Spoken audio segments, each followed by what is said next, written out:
کچھ علماء نے پیچھے جو مجھے گالیاں نکالی، اللہ کا شکر ہے میرے دل پر اس کا کوئی اثر نہیں، نہ میں نے اس کے رد عمل میں کوئی اس کے برابر لیول کی بات کی۔ ان کے چونکہ سوشل میڈیا پر سب کو معلوم ہے تو اس لیے میں نام لے دیتا ہوں، ورنہ توبہ۔ بہت زیادہ واٹس ایپ پہ میسج آ رہے ہیں، کسی کا میسج آ رہا ہے اللہ کا واسطہ مفتی صاحب مولانا طاری جمیل صاحب کو سمجھائیں، اللہ کا واسطہ۔ کسی نے میسج بھیجا، میں ان کے بیانات بہت شوق سے سنتا تھا، اب میں ان سے بھی گیا، انہوں نے ایسا بیان دیا ہے کہ اب مجھے ان سے نفرت ہو گئی ہے، کوئی منافق کہہ رہا ہے، کوئی یہودی کہہ رہا ہے، ایسے ایسے برے برے فحش القابات سے نوازا جا رہا ہے کہ الامان والحفیظ۔ تو میری کوئی اوقات نہیں ہے کہ میں وکیل بن کے کسی کی حمایت یا مخالفت کروں، میں کوئی اتنا بڑا آدمی نہیں ہوں، یہ تو بڑے علماء کا کام ہے۔ لیکن بڑے علماء ہی کے کہنے پر چند الفاظ، چند گزارشات آپ کے سامنے پیش کر رہا ہوں، آپ کی سمجھ میں آئے مان لیں، نہیں آئے تو میرے خلاف بھی ایک پورا کلپ اور فیس بک پر، کیونکہ ان کی تو پھر بھی اتنی عزت ہے، جب ان کا خیال نہیں کیا تو ہم کس کھیت کی مولی ہیں۔ مجھے کسی نے آج کہا کہ آپ بھی کچھ بات کریں، میں نے کہا جتنی توپوں کا رخ ان کی طرف ہے نا، اس سے 4 گنا زیادہ توپوں کا رخ میری طرف ہو جائے گا، کیونکہ ان کی تو ایک شخصیت ہے، ایک بڑے بزرگوں میں ان کا شمار ہوتا ہے، ہماری کیا اوقات ان کے سامنے۔ لیکن یہ کہ جب بڑے حضرات ہیں، کچھ ہمارے ہی بڑوں میں سے ہیں، علماء ہیں جنہوں نے باقاعدہ آرڈر کیا ہے کہ کوئی بات جو ہے نا لوگوں کے سامنے، لوگوں کو گائیڈنس کی ضرورت ہے اس معاملے میں تاکہ لوگ افراط و تفریط کا شکار نہ ہوں، تو پھر میں کچھ جسارت کر رہا ہوں چند الفاظ آپ کے سامنے پیش کرنے۔ پہلی بات یہ ہے کہ مولانا طاری جمیل صاحب ایک صاحب رائے آدمی ہیں، ان کو اپنی رائے بیان کرنے کا پورا حق حاصل ہے، اس پر دنیا میں کوئی بھی پابندی، اس رائے بیان کرنے پر پابندی نہیں لگا سکتا۔ آپ کو اپنا ظرف تھوڑا سا وسیع کرنا چاہیے کہ آپ اپنے سیاسی لیڈروں کی پالیسی کے خلاف، آپ کے سیاسی لیڈروں کی پالیسی کے خلاف اگر کوئی چل رہا ہے تو آپ کے اندر اتنا ظرف ہونا چاہیے کہ آپ اس کو برداشت کرو۔ یہ جو ایک طوفان بدتمیزی مچایا ہوا ہے فیس بک پر، یہ آپ کے جو طریقہ کار ہے نا، یعنی آپ کی جو زبان ہے اور آپ کا جو اسٹائل ہے، اس سے یہ آپ کی ویلیو پڑھے لکھے لوگوں کی نظر میں گرا رہا ہے، یعنی آپ خود اپنے آپ کو بدنام کر رہے ہیں۔ حضرت مولانا طاری جمیل صاحب سے اللہ نے جو دین کا کام لیا ہے، اتنا بڑا کام اللہ نے، اور ایسے جگہوں پر لیا ہے، یعنی ایسی جگہوں پہ انہوں نے کام کیا ہے کہ جہاں ان کے علاوہ کوئی بھی کام کرنے والا موجود نہیں ہے۔ ابھی اگر انہوں نے کسی حاکم کے حق میں اس کی اچھی چیزوں کو ہائی لائٹ کر کے اس کو اپریشیٹ کر دیا تو یہ کون سا جرم ہو گیا بھائی؟ یہ کون سی کتاب میں لکھا ہے کہ یہ جرم ہے؟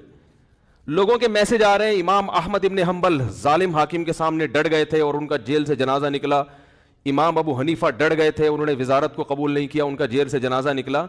امام ابو حنیفہ رحمہ اللہ تعالی نے اگر وزارت قبول نہیں کی تو کیا ساری دنیا کے سارے علماء میں کسی نے بھی وزارت قبول نہیں کی ہے؟ امام ابو یوسف نے قاضی القضاء کا عہدہ قبول کیا۔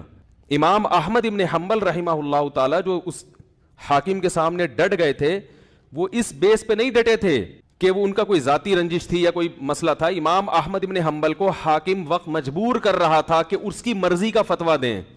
بات آ رہی ہے سمجھ میں؟ اس وقت کا جو خلیفہ تھا اس کی رائے یہ تھی کہ قرآن مجید اللہ کی مخلوق ہے، اللہ کی صفت نہیں ہے۔ امام احمد ابن حنبل کی رائے یہ تھی کہ قرآن اللہ کی صفت ہے، اور یہی اہل سنت کا عقیدہ تھا۔ حاکم وقت گن پوائنٹ پہ مجبور کر رہا تھا کہ آپ وہی فتویٰ دیں جو میں دیتا ہوں، کیونکہ لوگ آپ کو سنتے ہیں۔ اگر کوئی حاکم کسی مفتی کو، کسی عالم کو مجبور کرے کہ جو میں رائے رکھتا ہوں آپ کو اسی پہ فتویٰ دینا پڑے گا، پھر کسی عالم مفتی کے لیے جائز نہیں ہے کہ وہ اپنے فتوے کو حاکم کے کہنے سے تبدیل کرے۔ یعنی حکومت کی اس قسم کی چاپلوسی کیا ہے؟ بولو نا بھائی، ناجائز ہے۔ یعنی ایسی چاپلوسی کہ آپ غلط بیانی شروع کر دیں۔ حضرت مولانا طاری جمیل صاحب نے یہ جو کلپ ہے جس میں عمران خان کی حمایت کی ہے انہوں نے، میں نے بار بار سنا اس کلپ کو، اس میں کہیں بھی ایسا نہیں ہے کہ کسی غلط بات میں عمران خان کی انہوں نے کیا کی ہو۔ لوگ کہہ رہے ہیں کہ عمران خان کی ابھی اسمبلی نے شراب کا بل پاس نہیں کیا تو مولانا نے اس کی مخالفت کیوں نہیں کی؟ تو مولانا حمایت بھی تو نہیں کی نا؟ نہیں یار میرا غلط بات، اگر مولانا اس کی حمایت کرتے کہ عمران خان اتنا اچھا آدمی، دیکھو اس کی اسمبلی میں شراب پر بل پیش ہوا اور وہ پاس نہیں ہوا. کتنا اچھا آدمی ہے, ماشاءاللہ ماشاءاللہ, بہت زبردست کام ہو گیا. تو آپ کہتے ہیں یار یہ تو حکومت کی بالکل حمایت کر رہے ہیں. رہا یہ مسئلہ, ممکن ہے آپ یہ کہہ سکتے ہیں, پہلی بات تو میں ایک بات بتا دوں, مولانا طارق جمیل صاحب نے جو عمران خان کی حمایت کی ہے تو یہ پی ٹی آئی کی حمایت نہیں ہے, نہ پی ٹی آئی کی حمایت ہے نہ پی ٹی آئی کی مخالفت ہے. مولانا ان چیزوں میں نہیں پڑتے اور اب تک انہوں نے اپنا دامن ان چیزوں سے بچا کے رکھا ہوا ہے. اور میری رائے میں اگر وہ پی ٹی آئی کو برحق سمجھتے ہیں تو پی ٹی آئی کا نام لے کے بھی حمایت کر دیں. تو اگر آپ کو اس سے اختلاف ہے تو آپ ایک کلپ بنا دو کہ بھائی مولانا جو حمایت کر رہے ہیں ہمیں اس سے اتفاق نہیں ہے, اور مولانا کے جو دلائل ہیں ہم ان دلائل کو تسلیم نہیں کرتے اور اس کے غلط ہونے کے یہ دلائل ہیں. بات ختم ہو جائے گی. نہیں یاری میرا خیال ہے بات سمجھ. بھائی اگر وہ پی ٹی آئی کی صراحتاً حمایت کریں نا مولانا طارق جمیل صاحب, ان کا حق ہے, حمایت کر سکتے ہیں, وہ عالم دین ہے, ان کی ایک سوچ ہے, ان کا ایک تجربہ ہے, ان کا ایک, اور حکمرانوں کے ساتھ اٹھے بیٹھے ہیں وہ. میں اور آپ اتنا قریب نہیں ہے جتنا قریب وہ رہے ہیں, تو ان کو زیادہ پتا ہوگا, ہم اور آپ کو زیادہ نہیں پتا. وہ ایک رائے رکھتے ہیں, اگر وہ صراحتاً بھی کہہ دیتے کہ پی ٹی آئی کو ووٹ دو, میں یہ سمجھتا ہوں کہ پی ٹی آئی بہتر ہے, تو اگر آپ مسلم لیگ کے ہیں تو آپ ایک کلپ بنا دیں کہ مولانا کی رائے سے ہم اتفاق, بولو بھائی, نہیں کرتے. مولانا نے جو یہ دلائل دیے, ہم اس یہ دلائل پر ہمیں اعتراضات ہیں اور یہ اعتراضات ہیں, بات ختم ہو جاتی. منافق اور حکومت کا پٹھو, مجھے تو وہ الفاظ کہتے ہوئے شرم آ رہی ہے. یہ کون سا طریقہ ہے بھائی؟ رائے کی آزادی کا ہر ایک کو حق حاصل ہے. تو میں کہتا ہوں اگر وہ صراحتاً بھی حمایت کر دیتے, آپ ان کی مخالفت پر ایک کلپ جاری کر دیتے کہ ہم ان سے اتفاق نہیں کرتے, ختم ہو جاتی بات. جبکہ انہوں نے پی ٹی آئی کی حمایت نہیں کی ہے, انہوں نے عمران خان کی اگر حمایت کی ہے تو اس لیے نہیں کہ وہ پی ٹی آئی کا سربراہ ہے, اس لیے کہ وہ ملک کا سربراہ ہے. بات آ رہی ہے سمجھ میں؟ ملک کا سربراہ کوئی بھی ہو, اسلام اس بارے میں ہمیں ہدایات دیتا ہے کہ ملک کے سربراہ سے لڑ کے, اس کی گالی گلوچ کر کے, اس کی مخالفت کر کے آپ اس سے کام نہیں نکلوا سکتے. اسلام میں حکم ہے ملک کے سربراہ کی اطاعت کا, فرما برداری کا, اس کی تعظیم کا, اس کی عزت اور اس کے احترام کا. ہمارے اکابر کی تاریخ ہے یہ. امام احمد ابن حنبل کا جو حاکم وقت سے جھگڑا ہوا تھا, وہ حاکم نے زبردستی گن پوائنٹ پہ اپنی مرضی کا فتویٰ ان سے اگلوانے کا کہا تھا. یہ زیادتی ہو گئی تھی. اس کے باوجود امام احمد بن حنبل کے پاس لوگ آئے اور انہوں نے کہا کہ ہم, آپ قوم کو جمع کریں, ہم اس حاکم کی ایسی کی تیسی کر دیتے ہیں. آپ تاریخ اٹھا کے دیکھیں, امام احمد بن حنبل نے اس کام سے لوگوں کو منع کیا. تو مولانا طارق جمیل صاحب نے جو عمران خان کی حمایت کی, عمران خان جو اچھے کام کر رہا ہے مولانا کی نظر میں, مولانا نے ان اچھے کاموں میں کیا کیا ہے, لوگوں کو ترغیب دی ہے کہ اس میں عمران خان کا ساتھ دیں. اور میں بھی یہی کہتا ہوں, اور صرف عمران خان کے بارے میں نہیں کہتا, اگر نواز شریف کی حکومت ہوتی اور وہ کچھ اچھے کام کر رہا ہوتا تو میں بھی یہ کہتا کہ اس معاملے میں آپ کس کی حمایت کریں, نواز شریف کی حمایت کریں. زرداری بھی اگر کوئی اچھے کام کرے گا تو ہم ببانگے دوہل یہ کہیں گے کہ اس کام میں آپ کس کی حمایت کریں. وہ الگ بات ہے, اس بیچارے نے, یعنی اس میں ابھی تک اختلاف ہے کہ کوئی ایسا کام کیا بھی ہے کہ جس کو اچھا کہا جا سکے کہ نہیں, اس میں اختلاف ہے. کچھ کہتے ہیں کہا ہے کیا, کچھ کہتے ہیں نہیں کیا. تو کوئی بھی کرے گا.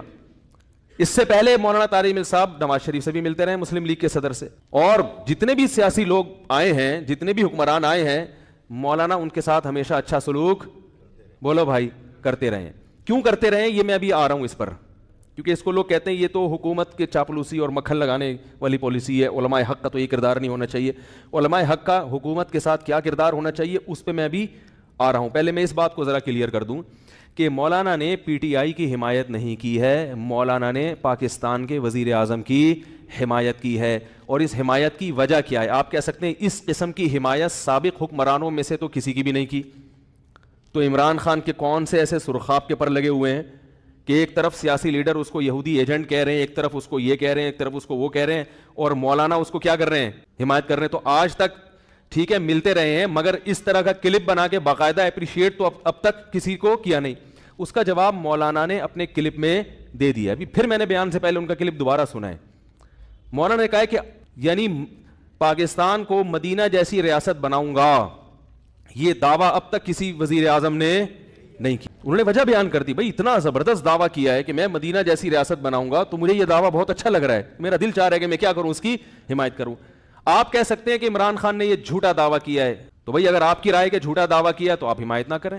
کیا ہو گیا بھائی اگر آپ یہ سمجھتے ہو کہ جھوٹا کیا ہے تو آپ حمایت نہ کریں. اور اگر ایک آدمی سمجھتا ہے کہ وہ اس دعوے میں مخلص ہے, اب اس دعوے میں وہ کتنا پورا اترتا ہے نہیں اترتا وہ ایک الگ بحث ہے. مولانا کی رائے ہے کہ بھائی وہ اس دعوے میں کیا ہے, مخلص ہے, تو وہ حمایت کر رہے ہیں. آپ سمجھتے ہیں کہ مخلص نہیں ہے, منافق ہے, تو آپ حمایت نہ کریں, آپ ایک کلپ بنا دیں کہ یہ مولانا کی رائے ہے, ہم اس رائے سے اتفاق نہیں کرتے, بات ختم ہو گئی.